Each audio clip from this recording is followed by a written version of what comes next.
Hari ini tema yang Roh Kudus beri kepada kita, belajar hidup untuk bertanggung jawab, supaya si kunyuk itu tidak bisa menjatuhkan kita.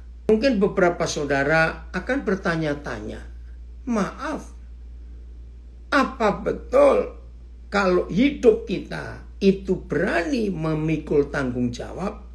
Apa betul kalau hidup kita ini bisa bertanggung jawab? Maka si kunyuk, si setan itu tidak bisa menjatuhkan kita. Saya jawab betul. Nah, mari kita renungkan, ya. Mari kita renungkan pelan-pelan.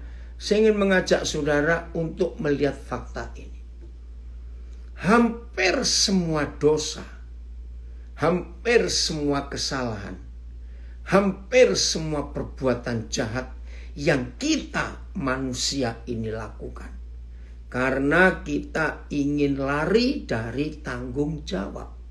Saya ulangi, hampir semua dosa, hampir semua kesalahan, hampir semua ikatan-ikatan belenggu dosa dan kejahatan yang kita lakukan itu karena kita tidak mau bertanggung jawab atas apa yang kita buat dan atas apa yang dibebankan dalam hidup kita.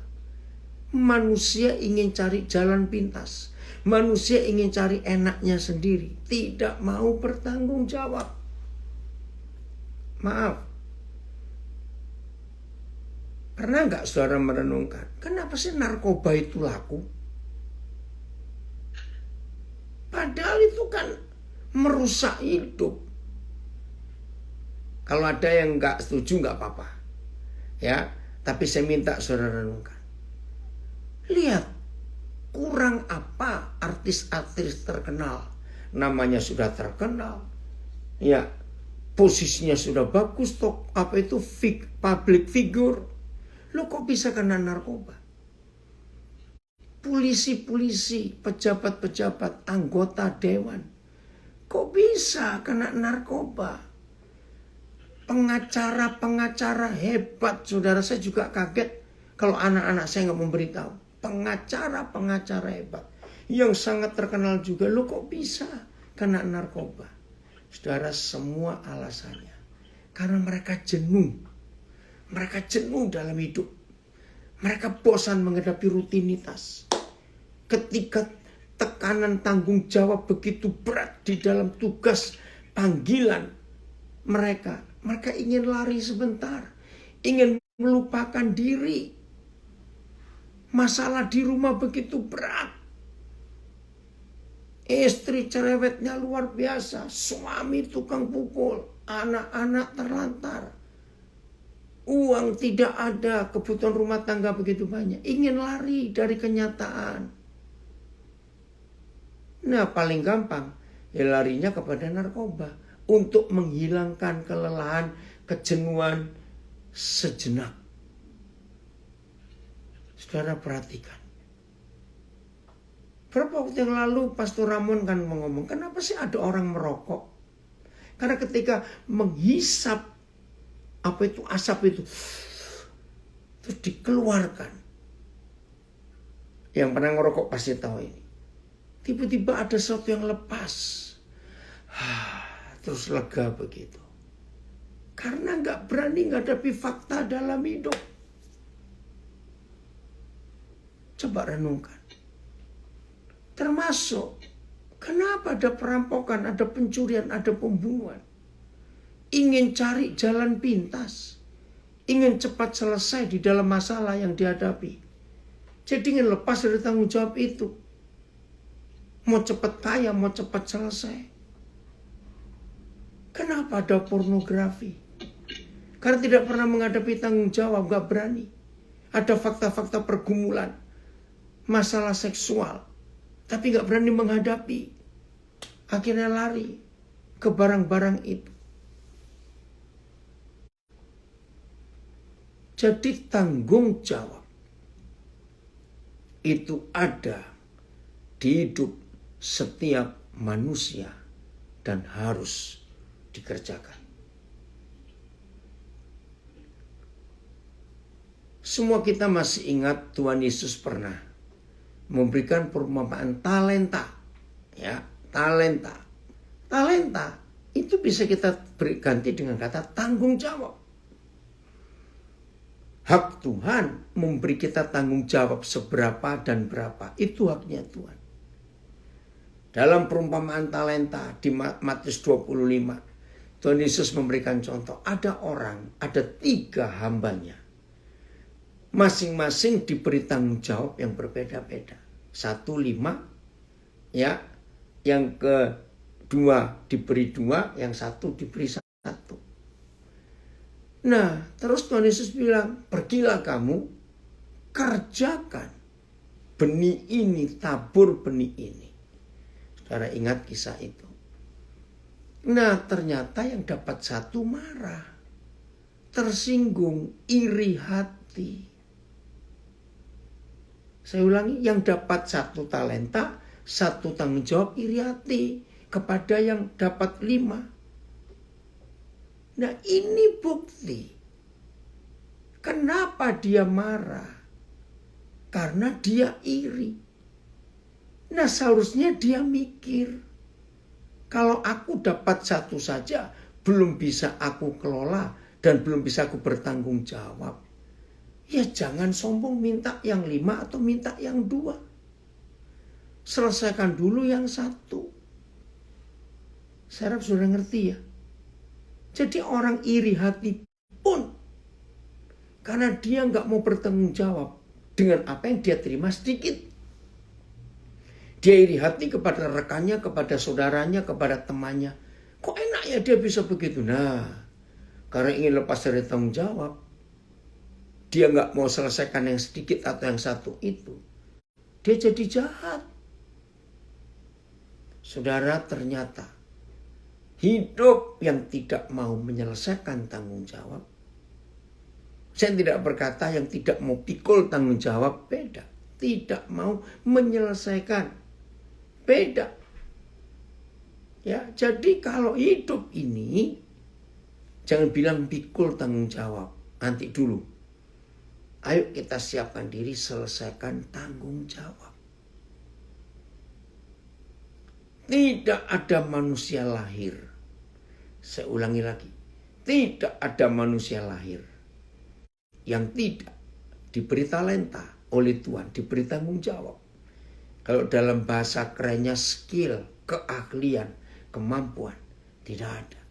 Semua manusia di dunia yang dilahirkan itu pasti punya tanggung jawab, punya talenta, punya keahlian yang harus digunakan.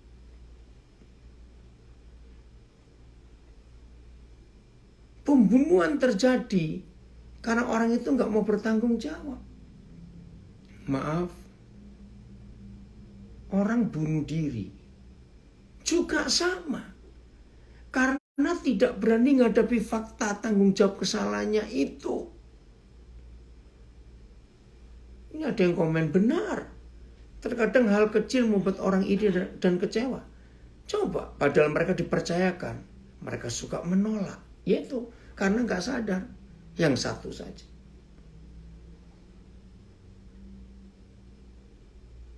Coba renungkan.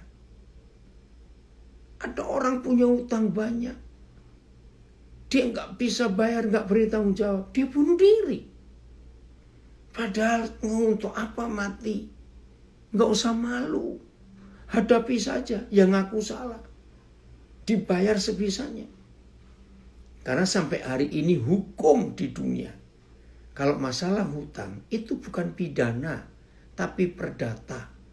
Asal mau bayar. Walaupun sedikit saja. Hukum gak bisa menjerat orang itu karena niat baiknya ada. Suami-suami jangan melarikan diri dari tanggung jawab keluarga. Dan kurang ajarnya setan. Suami-suami yang gak mau bertanggung jawab atas keluarganya lari. Kurang ajar betul. Berani menikah lagi di tempat lain. Sadar gak bahwa itu merusak sekali. Anak-anak muda perhatikan. Sudah berapa kali saya berbagi di Zoom ini. Anak-anak muda, maaf,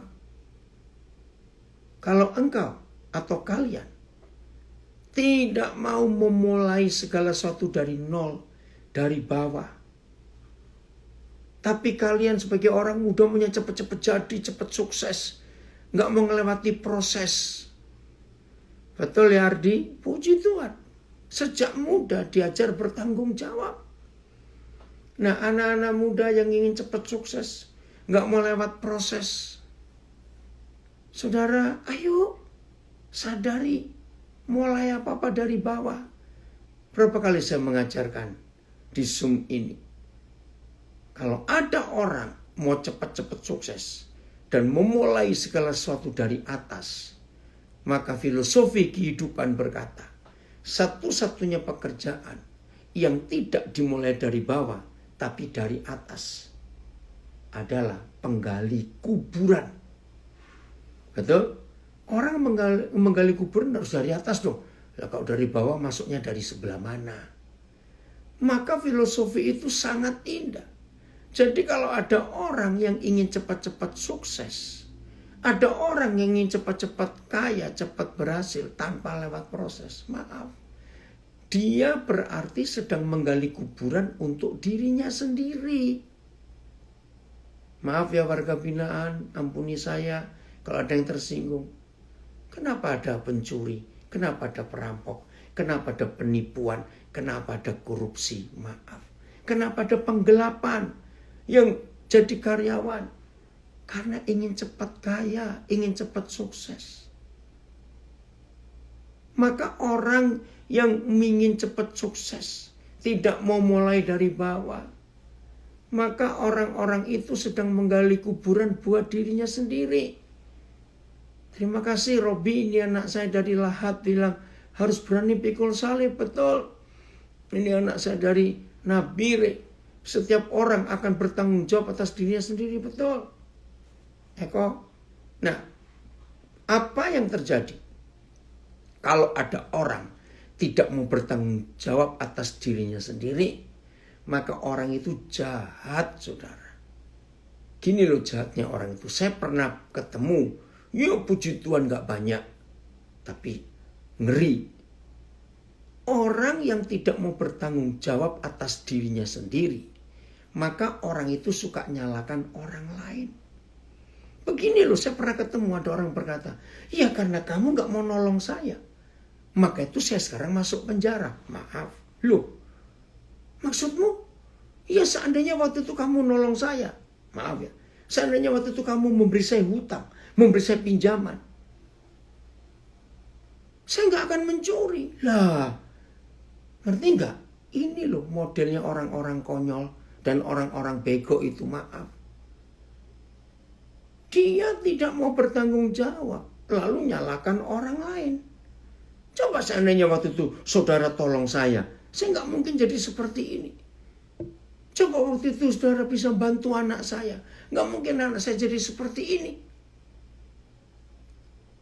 Saudara, hentikan semuanya itu. Hiduplah di dalam kebenaran ini.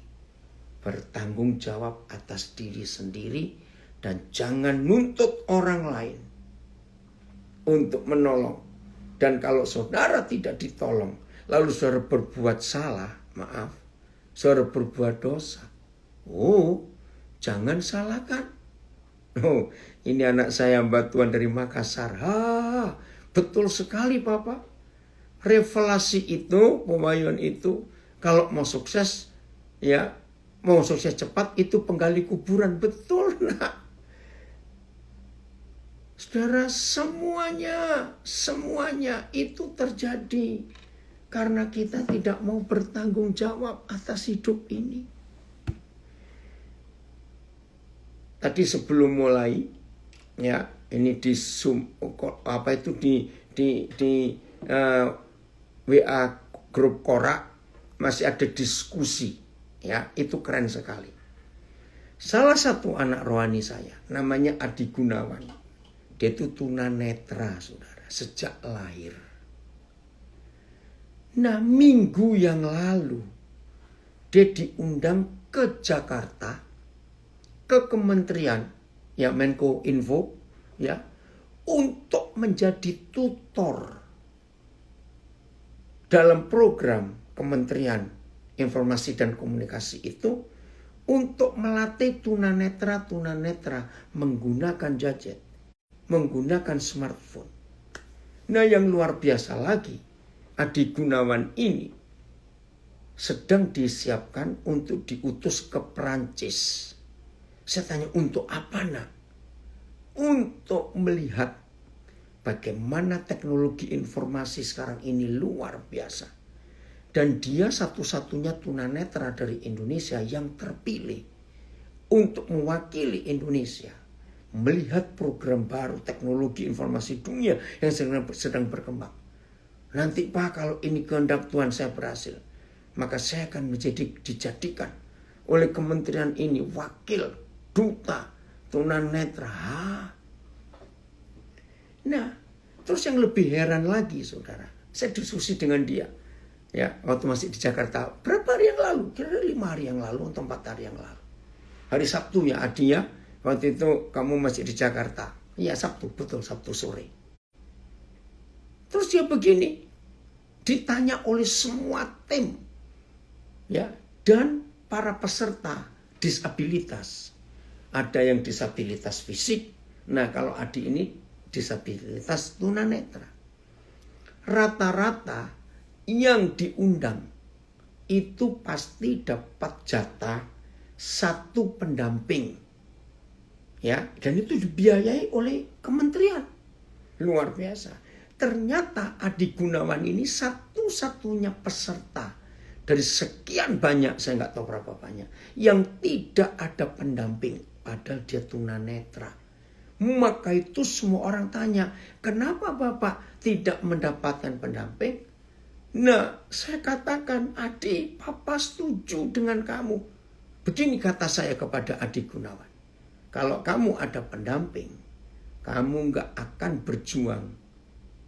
Pasti gantungkan pendamping. Betul Pak, memang saya nggak biasa. Padahal dia itu punya istri.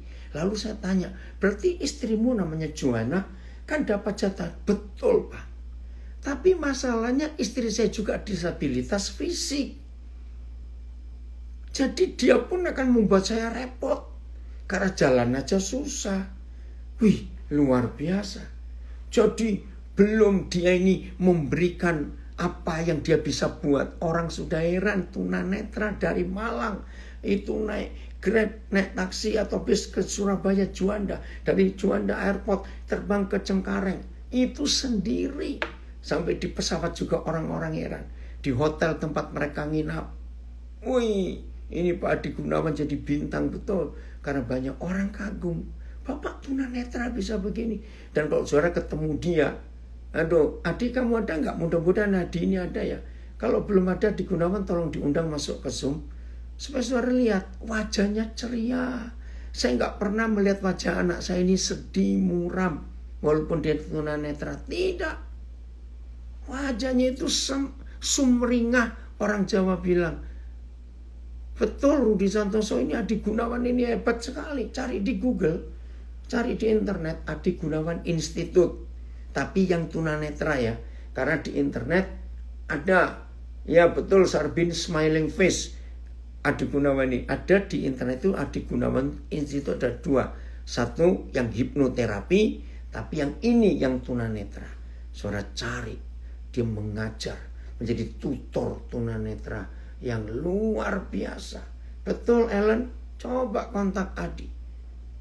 Nah dia ini tanggung jawabnya luar biasa saudara. Selalu ceria. Saya belum pernah selama sekian tahun dia jadi anak saya lihat wajahnya muram. Tidak. Ceria, wajahnya selalu tersenyum. Apalagi tunanetra dia itu maaf ya. Matanya itu melek saudara. Jadi nggak kelihatan buta karena matanya normal. Ada hitamnya, ada putihnya. Tapi dia nggak bisa lihat. Hebat ya. Ini contoh orang yang mau bertanggung jawab atas hidupnya. Jadi jangan nyalakan orang lain. Ya, awas. Kalau ada di antara kita yang sedang terpuruk sampai hari ini, jangan nyalakan orang lain. Ya gara-gara kamu gak mau nolong saya. Stop berkata seperti itu. Betul, Imelda, Amazing Grace. Ya, saudara, kalau saudara juga baca atau cari hidupnya Nick Vujicic, ya, orang cacat lahir, nggak punya tangan, nggak punya kaki, anak pendeta lagi. Maka itu ketika anak ini lahir, papa mamanya gembala sempat shock. Tuhan, salah kami apa? Dapat anak seperti ini. Tapi luar biasa Tuhan. Sekarang Nick Vujicic jadi orang hebat. Motivator terhebat sedunia. Nah, dia juga penginjil. Sudah menikah. Anaknya 2. Waduh, anaknya hebat juga saudara. Luar biasa. Betul, dari lawang. Kalau salah jangan salahkan orang lain. Tapi introspeksi diri dan berubah. Awali dari diri sendiri kalau orang lain mau menghargai kita. Setuju?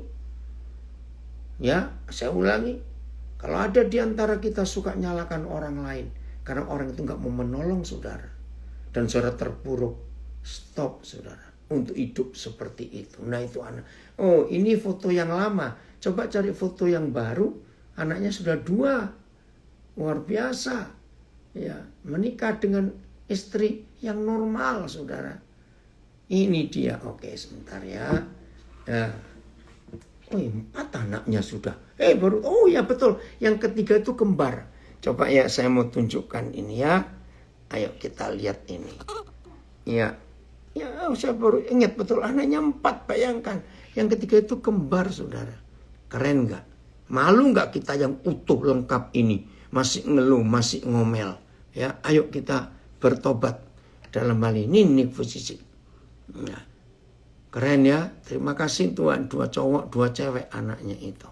Padahal model kayak begitu. Nah, inilah bukti. Kalau kita mau bertanggung jawab atas kehidupan kita, saudara. Maka Tuhan itu berkenan luar biasa atas hidup ini. Nah, jadi mulai hari ini jangan mengeluh, jangan menyalahkan siapa-siapa, ya. Tapi mari kita periksa diri kita sendiri.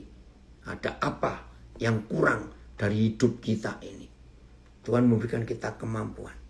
Ya. Saya itu dari dulu punya hobi, suka sekali ketemu orang-orang cacat, kumpulkan orang-orang cacat, tapi yang punya kehebatan, punya keahlian. Dan betul, ada berapa anak saya cacat. Ada 1 tunanetra lagi dari Krayan, Lundaya, suku Dayak Lundaya. Namanya Matius, juga tunanetra. Saya pernah ajak dia keliling Jawa. Hebat sekali, dia jadi berkat yang luar biasa. Sampai hari ini, dia jadi guru musik yang hebat di Kecamatan Krayan. Ya. Nah, jadi jangan kita putus asa, jangan kita kecewa atas hidup ini. Apalagi masih utuh, masih lengkap. Maaf ya saudara, maaf. Kalau semua kita berani hidup bertanggung jawab, setan nggak mampu memakai kita jadi alatnya.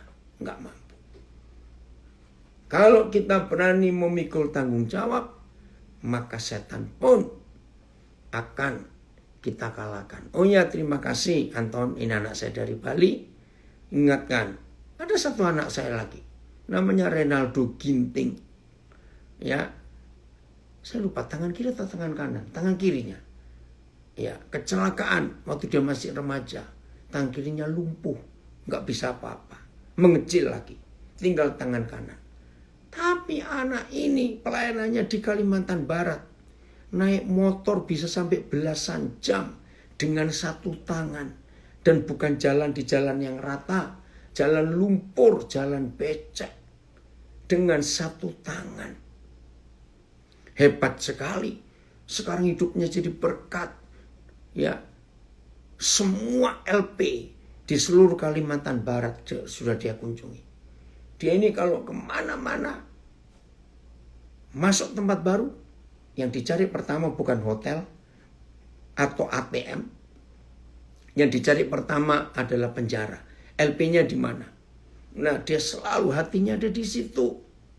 Maka itu di Kalimantan Barat, Renaldo Ginting ini dijuluki bapak bagi semua nabi. Dan memang luar biasa. Sekarang dia sedang mengelola satu rumah rehabilitasi di Singkawang. Puji Tuhan, hidupnya dipakai Tuhan. Jadi berkat. Ada anak saya lagi satu namanya Yongki. Sekarang ada di Denpasar. Dengan tangan satu juga. Tangan kanannya waktu dia umur hampir 18 tahun. Dia kerja di perusahaan pemotongan baja di Waru, Sidoarjo. Jam istirahat nggak tahu bagaimana ceritanya. Entah siapa yang salah. Sampai hari ini nggak bisa tahu. Tiba-tiba waktu dia lagi istirahat, lagi sandaran di mesin yang sedang mati mesin itu. Nah, nggak tahu bagaimana. Dari ujung sana mesin ini nyala. Ban jalannya jalan, tangan Yongki yang kanan masuk dan kepotong. Langsung putus. Waktu itu dia sempat kecewa dalam hidup, dia ingin bunuh diri karena mau jadi apa? Masih remaja sekali. Tapi dia semangat, dia bangkit. Dia nggak mau nyerah kalah. Walaupun tangannya tinggal satu yang kiri saja. Sekarang Tuhan berkati dia. Saudara, dia itu sudah 2 kali atau 3 kali nyetir mobil Bali Jakarta pulang pergi. Itu sudah lebih dari berapa kali. Betul, ini mobil manual lagi anak saya komen. Anaknya 4, Tuhan berkati dia. Sekarang dia punya usaha, punya pelayanan yang bisa memberkati banyak orang juga. Nah, ini loh contoh-contoh, ada banyak. Maka itu maaf yang masih mengeluh, dikit-dikit ngeluh, dikit-dikit kurang ini, dikit-dikit kurang itu. Ayo kita belajar untuk hidup bertanggung jawab dengan apa yang Tuhan berikan dalam hidup kita ini. Ada, saudara, dan bisa dengan pertolongan Tuhan. Maaf, ada banyak orang-orang cacat di dunia ini secara fisik yang bukan percaya Tuhan Yesus. Tapi mereka jadi orang-orang hebat. Harusnya kita lebih dari mereka dong. Pasti bisa. Jangan mengerjakan apa-apa tunggu modal dulu. Jangan. Ini dia. Ya. Berapa hari yang lalu di Amerika ada berita yang mengagetkan dan sangat memberkati Indonesia. Kalau saudara pernah lihat di Amerika, itu ada stasiun TV CNN. Ya, kalau Indonesia itu Metro TV itu. Nah, CNN ini setiap tahun mencari pahlawan-pahlawan yang ada di dunia. Namanya penghargaan CNN Hero. Pahlawannya CNN.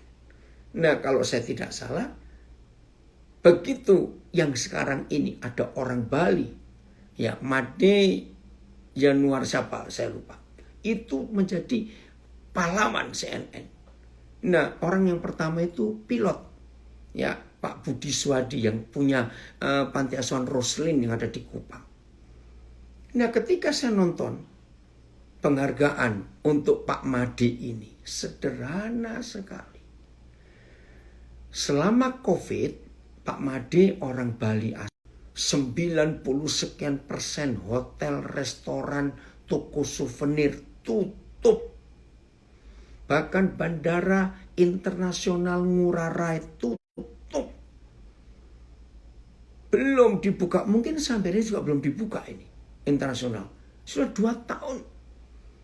Nah, makasih Ellen. Made Janur Yasa. Nah, tutup semuanya. Bingung dia melihat orang kelaparan, orang gak kerja. Lalu yang kedua, sebagai orang Bali dia sedih. Banyak kita juga gak cuma orang Bali yang tidak punya tanggung jawab untuk menjaga lingkungan alam kita. Sampah plastik di mana-mana. Nah, ketika Pak Made ini melihat 2 fakta ini mau bagaimana? Akhirnya, luar biasa saudara. Pak Made punya ide sederhana. Dia cukup diberkati secara materi beras ya. Dan dia ajak banyak orang Bali kumpulkan plastik-plastik bekas, baik itu plastik kantong, plastik botol, plastik apa saja. Nah, dibawa ke rumah dia, diganti dengan beras. Wah, luar biasa. Nah, ini yang saya heran, CNN kok bisa tahu di Bali ada orang hebat ini. Nah, ini Pak Made punya tanggung jawab. Bagaimana memberkati orang sekitarnya karena kelaparan gara-gara pandemik ini. Lalu bagaimana cara mengajar orang untuk bersih secara lingkungan, jangan merusak alam. Saudara tolong catat ya, plastik itu baru bisa terurai di tanah. Itu paling sedikit 400 tahun. Catat. Jadi plastik itu merusak alam. 400 tahun baru terurai. Nah, ini ada yang tanya, bagaimana menolong orang cacat dan minder? Terima kasih. Yaitu tadi, tunjukkan film-film fakta orang-orang cacat yang berhasil. Nggak usah minder. Rugi kalau sampai minder. Nah, banyak memang orang, nggak sedikit orang cacat yang minder. Malah terpuruk dia. Nah, jangan. Saudara, ada blogger, ada YouTuber perempuan. Saya lupa siapa namanya. Nah, maaf ya, dia ini badannya gemuk.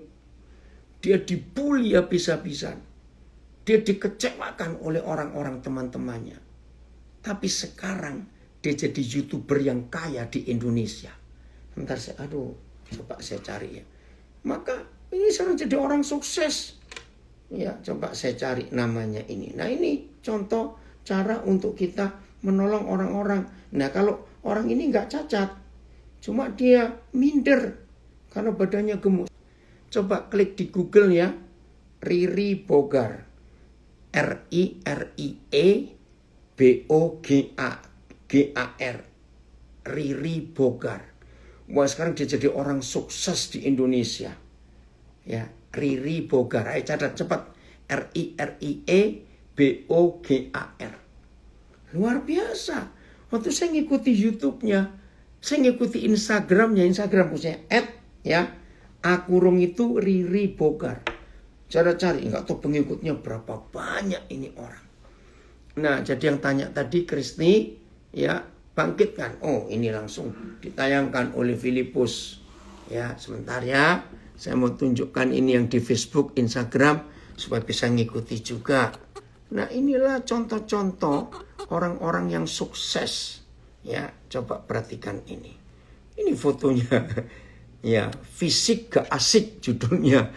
Ya. Oh, saya masuk TV juga loh. Nah, ini Riri Bogar. Sekarang dia sukses jadi YouTuber. Jadi kaya sekarang ini. Nah, inilah contoh-contoh yang ada dalam kehidupan yang nyata. Kalau kita mau bangkit, ya, tidak usah nyalakan orang lain. Banyak sekali ya.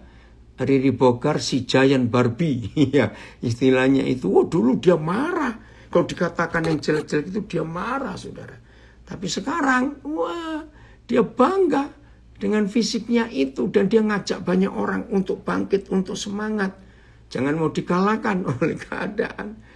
Lucu ya. Ya, komentar fisik gak asik, stop bullying. Ya, cantik itu bukan hanya kurus, ya, ejaannya bukan kurus. Oke, baik, kita lanjutkan. Oh, terima kasih Tuhan, ada orang-orang hebat di dunia ini, ya, yang berani untuk bertanggung jawab menghadapi fakta apa yang ada di dalam hidupnya. Nah, jadi kita nggak rugi. Baik, mari kita lihat Kitab Kejadian.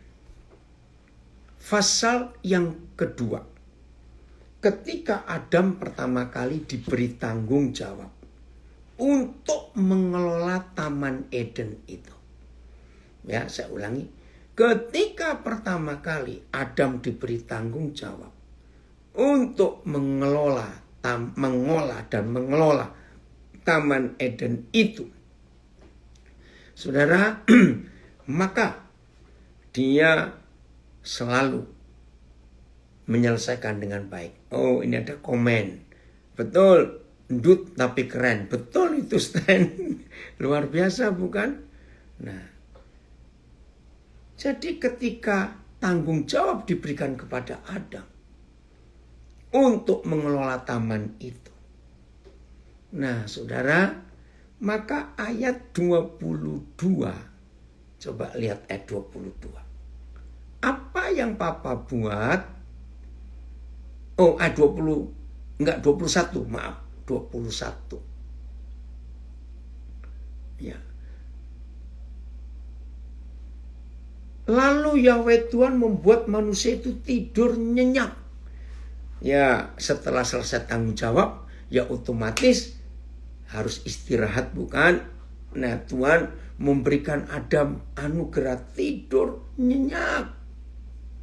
Ketika ia tidur, Yahweh Tuhan mengambil salah satu rusuk daripadanya dan seterusnya. Nah, bagi orang-orang yang belum menikah, perhatikan ayat ini. Oh, terima kasih, saya mau baca dulu ya komentar dari Atlanta. Kesaksian Franklin Roosevelt adalah satu-satunya presiden Amerika yang memiliki kecacatan secara mental dan folio. Banyak presiden Amerika yang memiliki ketidakmampuan belajar dan masalah depresi. Salah satunya adalah Abraham Lincoln. Tetapi mereka berjuang sampai ke jenjang presiden. Terima kasih, Hendrik. Ya, itu dia. Oh, ini Betty lagi. Kau dan sibuk banget. Tetap update berita apapun ya. Nah, memang apa saja. Ayo kita belajar. Maka itu kalau ada waktu nganggur, maaf ya, jangan tersinggung di sini kalau ngomong apa adanya. Sedang ngupil pun gunakan waktu untuk belajar. Sedang garuk-garuk pun gunakan waktu untuk belajar. Awas ngupil ngomel lagi. Awas kamu, nggak maju-maju nanti itu. Ya, gunakan setiap waktu, setiap kesempatan untuk belajar. Dan itu luar biasa hasilnya. Oke, jadi banyak orang-orang cacat, tapi punya semangat yang luar biasa. Saya suka mengikuti berita orang-orang hebat. Saudara coba klik di Google, cari orang namanya Michael Phelps. Sampai hari ini belum pernah ada ya atlet renang yang bisa mengalahkan Michael Phelps. Kalau tidak salah, satu-satunya atlet yang dalam satu olimpiade bisa mencapai 7 medali emas renang di semua bidang. Ternyata dia ini autis, saudara. Autis. Bayangkan. Tapi mamanya yang menjadi penyemangat hidupnya. Baca nanti kisahnya Michael Phelps. Atlet Amerika. Oh, ini ada tambahan dari pelawang. Wow, Riri Bogar tadi ternyata followernya 40 ribuan. Lebih, mantap. Kekurangan fisik tidak menghambat seseorang untuk tetap berkarya. Betul. Nah, saya kembali kepada Taman Eden. Oh, kenapa Filipus? Oh ya, ini Michael Phelps. Terima kasih. Ditayangkan. Wih, tuh lihat medalinya berapa banyak. Wah, saya harus tunjukkan lagi ini ya. Tunggu ya, tunggu Filipus. Tunggu Filipus, coba kembali ke Michael Phelps tadi. Ya, saudara lihat itu. Ini orangnya. Autis.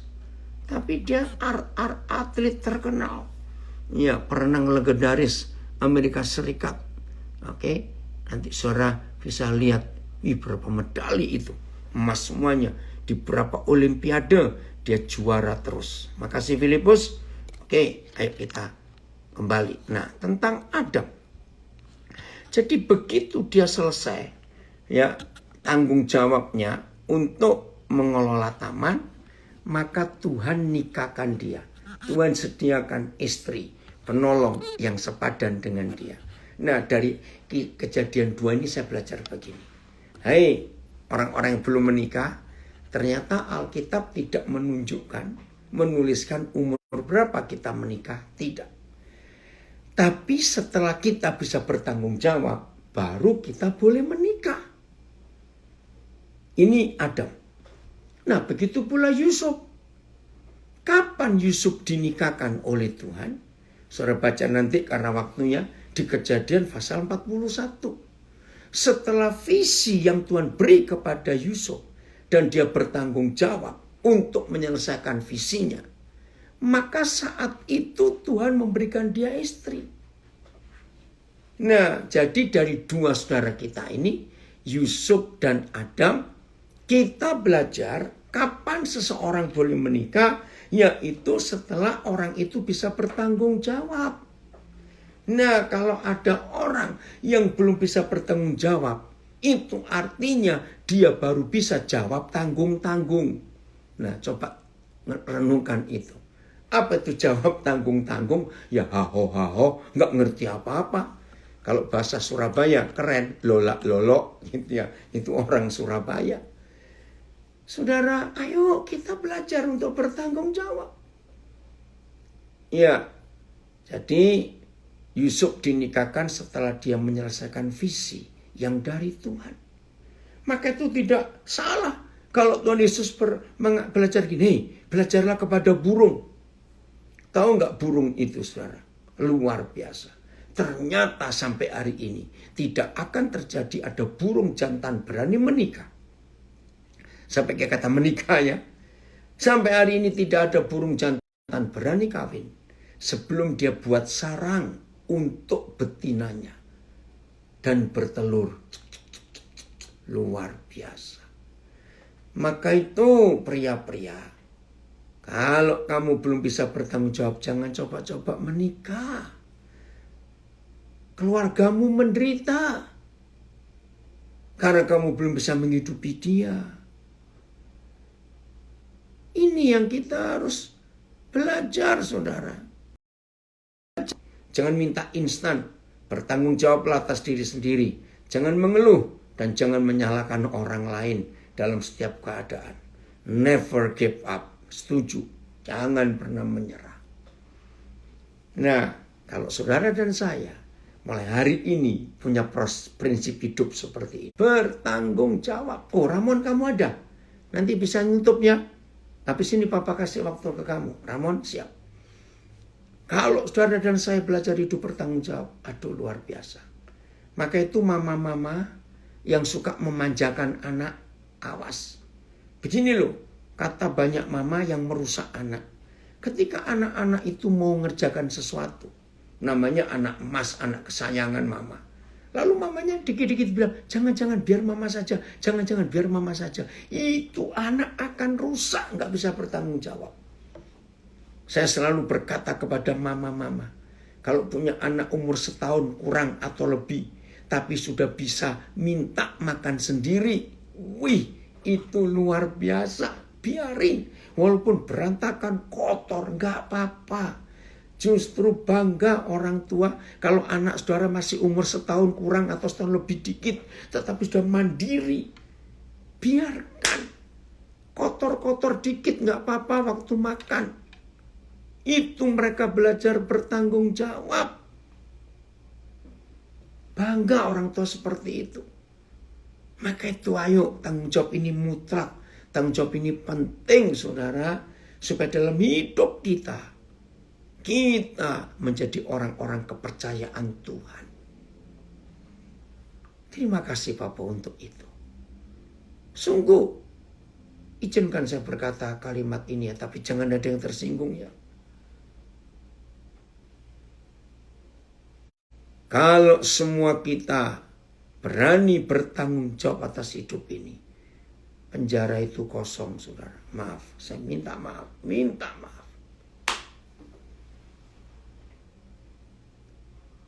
Karena semua kita yang mau berani bertanggung jawab. Maka itu tema ini saya tulis. Belajar hidup bertanggung jawab. Maka si kunyuk tidak bisa menjatuhkan kita. Si kunyuk selalu cari orang-orang lemah. Orang-orang yang suka mengeluh, suka ngomel, suka menuntut. Itu langganan si kunyuk. Tapi kalau hari ini kita berani bertanggung jawab, luar biasa. Ayat terakhir, Ratapan 3, ayat 27 dan 28. Walaupun secara hukum manusia, antara pria dan wanita, maka prialah yang diminta tuntutan lebih berat dalam tanggung jawab daripada wanita. Tapi bukan berarti wanita bebas tanggung jawab, tidak. Dan ini ayatnya. Ratapan 3, 27, 28. Adalah baik bagi seorang pria memikul kuk. Nah ini, kuk itu tanggung jawab. Saya ulangi, adalah baik bagi seorang pria memikul tanggung jawab pada masa mudanya. Jadi masih remaja, masih muda, harus diberi beban hidupnya, diberi tanggung jawab. Jangan dimanja. Jangan dikit-dikit ditolong. Ayat 28. Biarlah ia duduk sendirian. Artinya jangan dibantu. Biarlah ia duduk sendirian dan berdiam diri. Kalau Yahweh membebankannya. Ini seru sekali. Maka itu pemuda-pemuda, laki-laki yang masih muda, remaja, awas kamu manja-manja. Berdiri sendiri, berani bertanggung jawab. Belajar dari semua beban hidup yang harus kita pikul sejak masih muda. Maka itu kita lihat orang-orang sukses sekarang ini adalah orang-orang yang memang sejak remaja, sejak muda berani memikul tanggung jawab. Itulah yang Tuhan inginkan atas kehidupan kita. Wih, luar biasa. Ada kesaksian dari cucu saya di Kalteng. Ya, cucu papi Gabriel udah sering minta untuk sendok dan mangkuk berisi bubur miliknya. 14 Desember kemarin Gabriel berusaha 1 tahun. Wah, selamat ya Gabriel. Opa belum pernah ketemu kamu ini. Ya, ada ringkasan bagus dari Surabaya. Orang yang mau bertanggung jawab atas hidupnya, walaupun terpuruk hidupnya, tidak menyalahkan orang lain, tapi koreksi diri sendiri. Mau sukses harus diperjuangkan dari bawah, sebab suksesnya tidak instan. Ada kata-kata, penggali kubur yang bekerja dari atas, itu menggali kuburnya sendiri. Oke? Jadi inilah yang Tuhan inginkan atas kehidupan kita. Ya. Oh, ada pertanyaan. Apa hubungannya bisa bertanggung jawab sama penjara kosong? Oh, itu dia. Nah, yang bertanya. Berarti kamu tadi nggak ngikuti dari depan. Orang yang berani bertanggung jawab, pasti orang itu tidak berbuat jahat. Saya ulangi, orang yang berani bertanggung jawab atas hidupnya sendiri, dia nggak akan berbuat jahat. Kenapa ada perampok? Kenapa ada pencuri? Karena dia mau cepat kaya, mau cepat sukses, nggak mau kerja, maka itu dia buat jahat. Kenapa ada narkoba? Karena orang nggak berani menghadapi fakta, lari dari kenyataan, ingin fly sebentar, itu kan kurang ajar. Kenapa ada orang judi, mau cepat kaya, nggak mau kerja? Maaf, kenapa ada penggelapan? Kenapa ada koruptor? Kenapa? Karena nggak mau bertanggung jawab, ingin cepat kaya. Jelas nggak, nak? Maka itu kalau kita mau hidup bertanggung jawab, maafkan saya berkata, penjara itu kosong. Karena kita berani menjalani hidup sendiri. Risiko kesalahan ditanggung diri sendiri, bukan ditanggungkan ke orang lain. Kenapa ada orang bunuh diri? Karena nggak mau bertanggung jawab. Dia malu, maka itu lebih baik mati, rugi. Padahal bisa bertanggung jawab.